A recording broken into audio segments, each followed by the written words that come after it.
बिस्मिल्लाहिर्रहमानिर्रहीम। अस्सलाम वालेकुम। सारामान हियर फ्रॉम एचआर एकेडमी। आज का सेशन ग्रेड 9 बायोलॉजी स्टूडेंट्स के लिए है और in the continuation of biodiversity जो एसएलओ आज हम कवर कर रहे हैं, that is 2 kingdom classification and 3 kingdom classification. First let's have a look on the introduction to biological classification. ठीक है, biological classification is the process of grouping organism based on similarities and differences, helps in identifying, studying and understanding the relationship between the organisms. ठीक है, हमने kingdom classification को देखने से पहले ये रिकॉल करना है थोड़ा सा कि हम बायोलॉजिकल क्लासिफिकेशन कब करते हैं, कैसे करते हैं। हम ऑर्गेनिज्म को क्या करते हैं, उनकी depending on their similarities and differences उनको डिफरेंट ग्रुप में प्लेस करते हैं और इन्हीं ग्रुप प्लेसिंग ऑर्गेनिज्म की इसी को हम क्या कहते हैं, बायोलॉजिकल क्लासिफिकेशन कहते हैं। So now let's have a look on the two kingdom classification. Two kingdom classification was presented by the Carolus Linnaeus in 1758. अब इस क्लासिफिकेशन में क्या था, Carolus simply classified the organism into two major groups and these groups were Plantae and Animalia. यानी जितने भी जानदार हैं, जितनी भी डाइवर्स और लिविंग ऑर्गेनिज्म उस वक्त यूनिवर्स में मौजूद थे, उसे सिर्फ दो ग्रुप्स में प्लेस किया। फर्स्ट था प्लांटी और सेकंड था क्या, एनिमलिया। अब प्लांटी के कैरेक्टरिस्टिक्स अगर हम देखें तो प्लांटी के जो कैरेक्टरिस्टिक्स थे वो क्या थे। यस, पहली बात तो ये कि प्लांटी में जो ऑर्गेनिज्म शामिल किए गए थे वो कौन कौन से थे, अलगी था, फंगी और फिर इसके बाद mosses, ferns and flowering plants. ठीक है, ये तमाम ऑर्गेनिज्म कहाँ प्लेस किए गए, किंगडम प्लांटी में। अब करेक्टरिस्टिक्स की बात करें तो वो जो करेक्टरिस्टिक्स कंसीडर कर रहे थे इस ग्रुप में प्लेसमेंट के लिए, नंबर 1 वाज ऑटोट्रॉफ्स। ऑटोट्रॉफ्स का मतलब इनके पास क्लोरोफिल मौजूद होगा और ये अपनी ग़िज़ा को तैयार कर सकते हैं। और सेकंड करेक्टर क्या था, have cell walls made up of cellulose. Cell wall क्या होती है, जो भी आप सबको ये मालूम है कि जो भी जानदार हैं वो सेल से मिलकर बनते हैं। ठीक है, अब कुछ सेल्स ऐसे होते हैं कि उनके बाहर एक स्ट्रॉन्ग वॉल मौजूद होती है जो थोड़ी बहुत स्टिफ होती है, उसे हम कहते हैं क्या, सेल वॉल कहते हैं। ठीक है, तो ये करेक्टर भी कंसीडर किया गया प्लांटी में प्लेस करने के लिए। वो तमाम जानदार जिनके पास सेल वॉल थी और वो सेल वॉल सेलुलोज से बनी हुई थी, वो कहाँ रख दिए गए, किंगडम प्लांटी में रखे गए। थर्ड करेक्टर क्या था, इमोबाइल। इमोबाइल का मतलब ये वो जानदार होंगे जो एक जगह से दूसरी जगह मूव नहीं कर सकते हैं। And then last was the multicellular organism, यानी वो जानदार हैं जिनकी जो बॉडी है वो एक से ज्यादा सेल पर मुश्तमिल है। ठीक है, ये वो तमाम करेक्टर हैं जो किसमें थे, किंगडम प्लांटी में थे। नेक्स्ट जो उसने किंगडम बनाया था वो किंगडम था एनिमलिया। और किंगडम एनिमलिया में जितने भी जानदार हैं वो कौन कौन से हैं, all animals from the sponges to the mammals, तमाम जानवर। ठीक है, स्पंज जो लोअर फॉर्म ऑफ एनिमल्स होते हैं, स्पंज से लेके तमाम मेमल्स तक, मेमल्स यानी वो जानदार जो बच्चे देते हैं। फिर इसके कैरेक्टरिस्टिक्स उसने क्या कंसिडर किए, नंबर 1 वाज हेटरोट्रॉफ्स। हेटरोट्रॉफ्स का मतलब वो जानदार जो अपनी ग़िज़ा खुद तैयार नहीं कर सकते हैं, ये किसी और लिविंग बॉडी से, किसी और सोर्स से क्या करते हैं, अपनी फूड गेन करते हैं।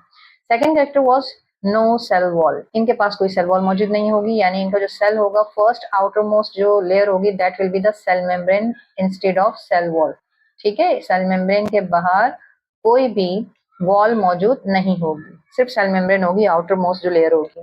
फिर उसके बाद कैन मूव, ये वो तमाम जानदार होंगे जो एक जगह से दूसरी जगह अपनी पोजीशन चेंज कर सकते हैं। ठीक है, और फिर मल्टी सेलुलर होंगे, यानी बॉडी जो होगी वो एक से ज्यादा सेल्स पर मुश्तमिल होगी।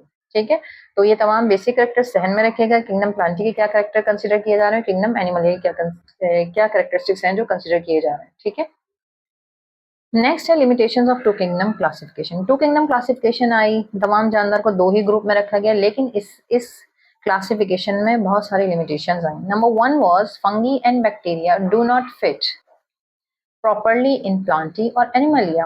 फंगी ये वो जानदार हैं जो अपनी ग़िज़ा खुद तैयार नहीं कर सकते हैं। ठीक है, और और ये क्या करते हैं, मुर्दाखोर होते हैं, ये डेड बॉडीज पर ग्रो करते हैं। और जो बैक्टीरिया होता है ये एक ही सेल पर मुश्तमिल इनकी बॉडी होती है, ये प्रॉपरली ना तो प्लांट में जा रहे हैं और ना ही एनिमल में जा रहे हैं। Second was Euglena.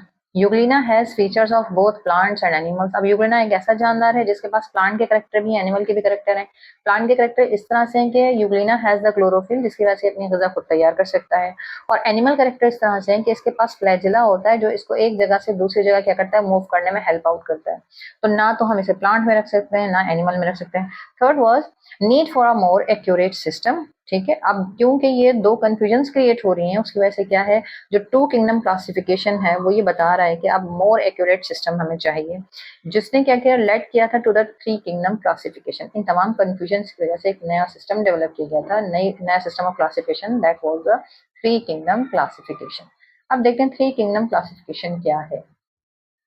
Three kingdom classification was presented by the Ernest Haeckel. Ernest Haeckel ने कब दिया था ये, 1866 में दिया था। और इस सिस्टम में introduce the third kingdom, that was the Protista. ठीक है। अब प्रोटेस्टा एक नया किंगडम डेवलप किया, क्योंकि कंफ्यूजन हो रही हैं, हम बैक्टीरिया को कहीं नहीं रख पा रहे हैं, ना हम फंगी को हम कहीं रख पा रहे थे, ना हम यूग्लिना को रख पा रहे थे, क्योंकि वो किंगडम एनिमल और प्लांट जस्टिफाई नहीं हो रहा था। ठीक है। एक नया इंट्रोड्यूस हुआ किंगडम प्रोटेस्टा।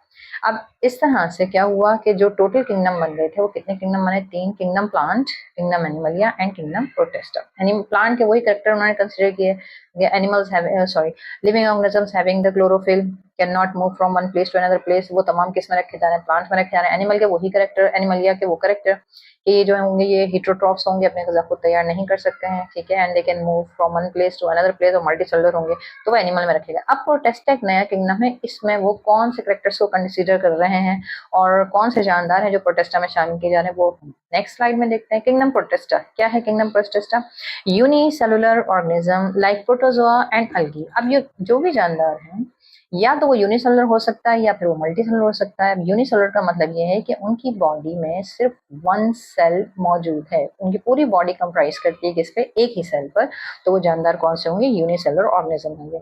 और प्रोटोजोआ जो है वो इनिशियल फॉर्म ऑफ लाइफ है, और अल्गी जो है वो स्मॉलेस्ट इन साइज होते हैं and they can synthesize their food. ठीक है। तो जो प्रोटेस्टा है उसमें कौन कौन से जानदार शामिल किए गए, यूनिसेलुलर ऑर्गेनिज्म, फिर प्रोटोजोआ एंड अल्गी, ये तीनों ग्रुप किसमें शामिल किए गए, प्रोटेस्टा में।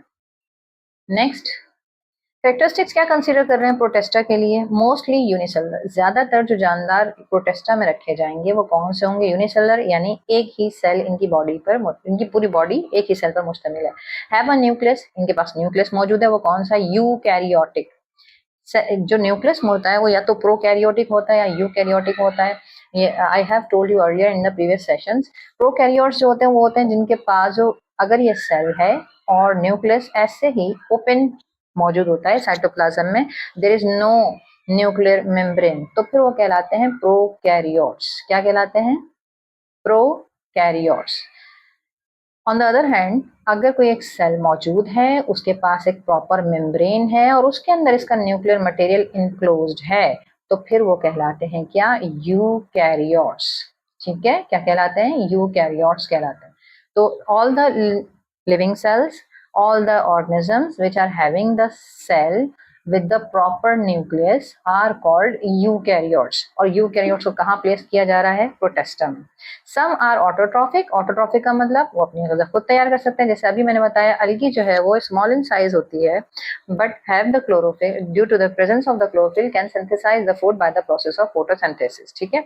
then others are heterotrophic, कुछ heterotroph भी हैं, like amoeba। amoeba जो है वो अपनी गज़ा खुद तैयार नहीं कर सकता है because of the absence of the chlorophyll. ठीक है। तो ये वो कैरेक्टर्स हैं जो कंसीडर किए जा रहे हैं placement for the placement in Protista.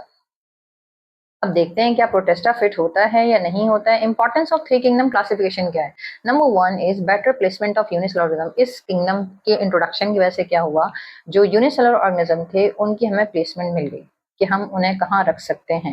Next क्या हुआ, help bridge the gap between the plants and animals. और फिर प्लांट और एनिमल के बीच में गैप आ रहा था, कुछ ऐसे जानदार थे जो ना प्लांट में जा रहे थे ना एनिमल में जा रहे थे, तो उनके लिए हमें बेहतर जो है वो ब्रिज मिल गया।